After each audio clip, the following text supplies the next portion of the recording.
Yaktım bütün hatalarını,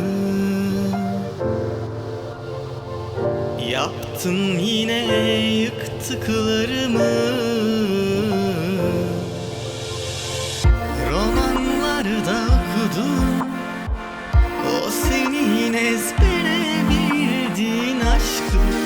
Sana getirdim aşkım, hadi aç kollarını. İçini çeke çeke gider hasret, seni bana bırakır özlem. Yalnızlığa en son hediyem, yalandan bir öpücük olsun. Bekle beni, seni bulduğum yerde, aşkını yerlere vurduğum halde. Gururuna en son darbe, üstüne basıp geçmek olsun o.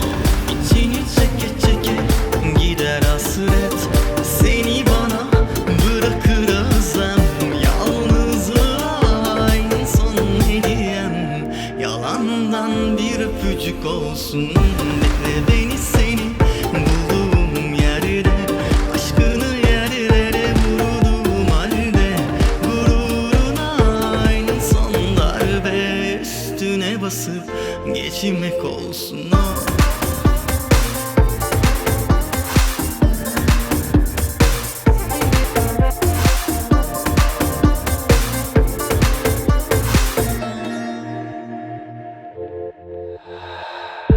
Yak bütün hatalarını, yap yine yıktıklarını. Filmlerde gördüm o benim ezbere bildiğim aşkı. Bana getirmiş aşkım, hadi aç kollarını. İçini çeke çeke gider hasret, beni sana bırakır özlem. Yalnızlığa en son hediyem, yalandan bir öpücük olsun. Bekledim beni bulduğun yerde, aşkımı yerlere vurduğun halde. Gururuma en son darbe, üstüne basıp geçmek olsun of. İçini çeke çeke gider hasret, beni sana bırakır özlem.